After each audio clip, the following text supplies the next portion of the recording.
त्रयम एकत्र संयमा,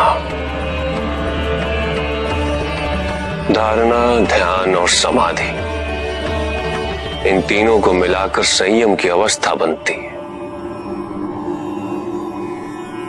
और इन तीनों के द्वारा ही चित्त को वश में किया जा सकता है। जब तुम धारणा और ध्यान की ओर प्रस्थान करोगे तो चित्त में विक्षेप का उदय होगा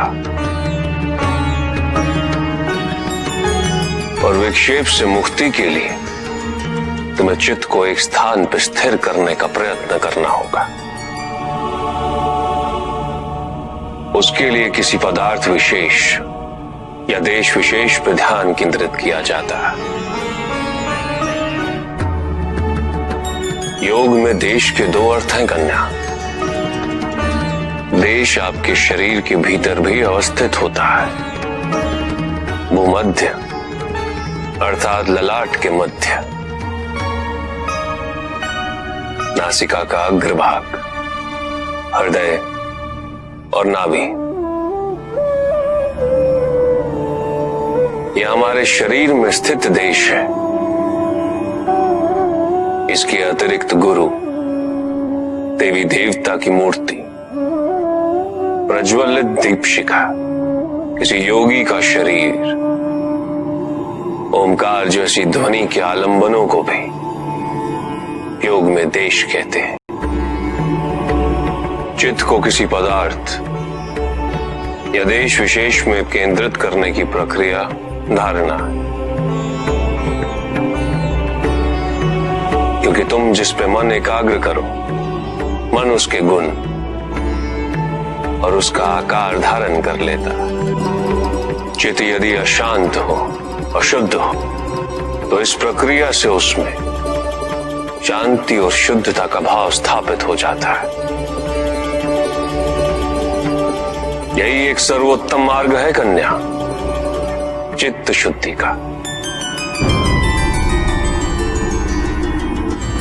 पदार्थ विशेष या देश विशेष का चिंतन करते हो चित्त तद्रुप हो जाए तो वो ध्यान है। पूर्ण ध्यान की अवस्था में तुम्हें केवल पदार्थ या देश विशेष का बोध रहेगा और कोई भी विचार, कोई भी चिंता तुम्हारे मन में स्थान नहीं पाएगी। चित्त की अवस्था धारणा से आरंभ होकर ध्यान की अवस्था से आगे बढ़ते हुए समाधि में जाकर पूर्णता को प्राप्त होती है। जब साधक को मैं की अनुभूति न रहे और ये भी अनुभूति न रहे कि कुछ अनुभव किया जा रहा है, जब वो परम शून्य में विलीन हो जाए और इस विलीनता का उसे आभास भी ना हो, तो ये परम समाधि की अवस्था होती है।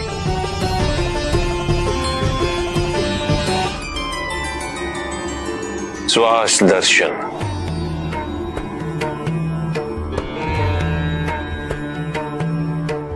उचित मुद्रा में बैठो कन्या और नेत्र बंद करो और सबसे पहले अपने ध्यान को श्वास के साथ यात्रा करने दो। श्वास जब तुम्हारी नासिका में प्रवेश करे उसे भूलो मत कन्या, उसके साथ विचरण करो। ये कहां जा रही है, तुम्हें कहां स्पर्श कर रही है। जब श्वास का अस्तित्व तुम्हें हर क्षण ज्ञात रहे तो धीरे से नेत्र खोलो और सब कुछ भूल कर धारणा और ध्यान की ओर अग्रसर हो जाओ।